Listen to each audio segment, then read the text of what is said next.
Formula One is often considered the peak of not just open-wheel racing, but also motorsport in general. Since 1950, the sport has entertained billions of people worldwide and continues to do so to this day. But like with every other activity, there are some weird moments in the sport. As the adage goes, anything can and typically does happen in Formula One. But enough of this preamble. You're undoubtedly curious about what these moments are, aren't you? You've come to the right place. Without further ado, here are the top 10 weirdest moments in Formula One history that you may not be aware of. Stay tuned till the end of the video to find out the weirdest. 10. 3 drivers shared the pole time in 1997. The last round of the 1997 season was held in Jerez when Williams driver Jacques Villeneuve competed for the championship against Ferrari megastar Michael Schumacher. However, what happened in qualifying was unexpected. Villeneuve, Schumacher, and Villeneuve's teammate Heinz-Harald Frentzen all set the same time during Saturday's qualifying session, 1 minute 21.072 seconds. Damon Hill finished 4th, just 0.058 seconds behind the top 3. Because Villeneuve set the quickest time, he began first, followed by Schumacher and Frentzen. A scenario like this has never happened before, but it would be fascinating to behold. 9. Hans Heyer illegally began an F1 race. Despite being no slouch, Hans Heyer had a fairly disappointing Formula One debut. He competed in the 1977 Hockenheim Grand Prix for the German team ATS. However, his speed was in touring cars and he wasn't yet fully up to speed in open wheelers. So, after qualifying, Heyer didn't make the cut for the race, but it didn't stop him. He opted to race anyhow, but he retired after 9 laps and was disqualified. He is the only driver in F1 who had a DNS, DNF and DSQ. Perhaps an unwelcome accomplishment, but nonetheless remarkable. 8.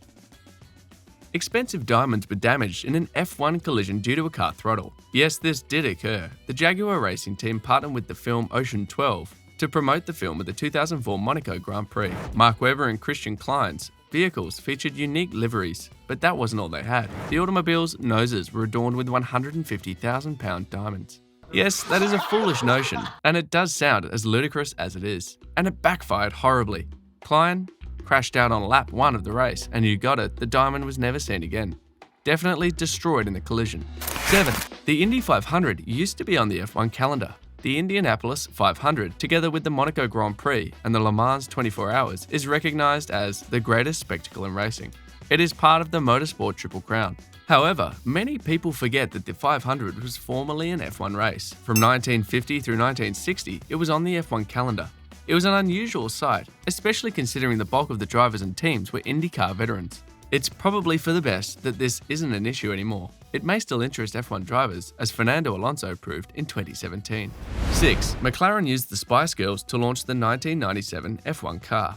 Perhaps not completely weird, but entertaining. McLaren was attempting to return to winning ways in 1997, having not won a race since 1993, and had collaborated with cigarette manufacturer West to create a sleek, silver and black car for the year. When car debuts used to be huge events, McLaren brought in the Spice Girls to bring some jazz and, I'm guessing, sensuality to the occasion. It was certainly out of the ordinary, but it was also delightful. Jerry Halliwell, formerly of Ginger Spice, is now Jerry Horner after marrying Red Bull Formula One CEO Christian Horner. Once you're in F1, you seem to stay in F1. 5. Williams takes $15 million and dumps Hulkenberg. Also damaging for the sport was Williams' decision to fire Nico Hulkenberg and hire Venezuelan pastor Maldonado. While most individuals go to work to generate money, Maldonado went to work and delivered $15 million to the Williams team, which equates to $750,000 each race. Although the decision came as no surprise, it is a symptom of the times, as privateer Williams struggled to make ends meet in the season and was obliged to accept Maldonado's millions and fire Hulkenberg. But there is also a moral quandary. Should money or natural aptitude be the deciding factor?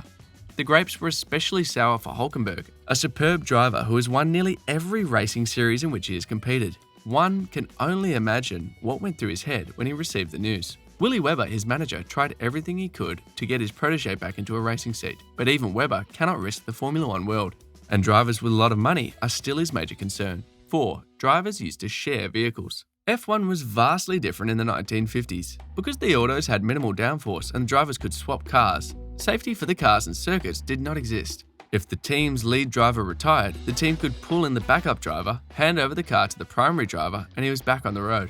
This unorthodox strategy resulted in 3 victories, the most memorable of which was shared by Stirling Moss and Tony Brooks when driving for Van Wall at the British Grand Prix in Aintree in 1957.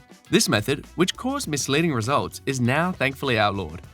3. One Formula One vehicle won a race with a massive fan. The Brabham BT46B was a variant of the Brabham BT46, which debuted in 1978. The BT46B was only raced once. Brabham created a car with a large fan connected to the back in order to get an advantage over the competition. It produced a lot of grip and downforce, sucking the object to the ground.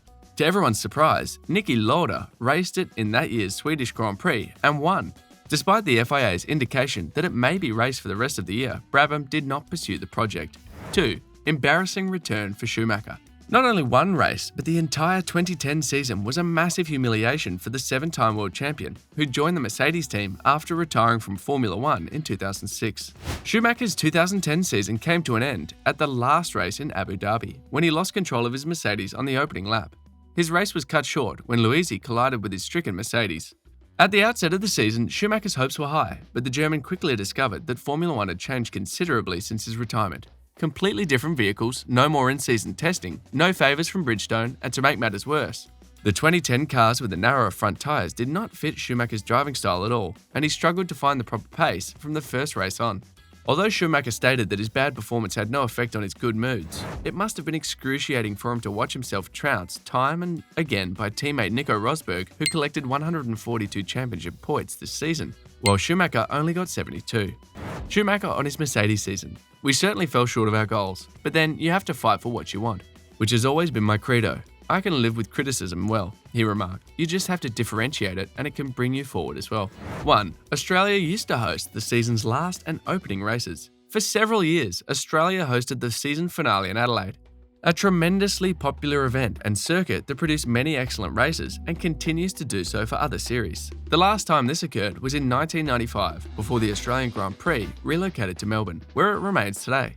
However, it was changed from the season closer to the season opener. As a result, Australia hosted 2 consecutive Grand Prix in 1995 and 1996. What's more, both races were won by the same person. Damon Hill, the eventual 1996 champion, won the penultimate race in Adelaide and the opening race in Melbourne. Here are 2 facts for the price of 1. Which of these F1 weirdest moments is your favourite? Please let us know your thoughts in the comment section below. And if you haven't done so already, make sure to subscribe to this channel so that you don't miss any of our incredible videos. Keep an eye out for the next video. Bye for now.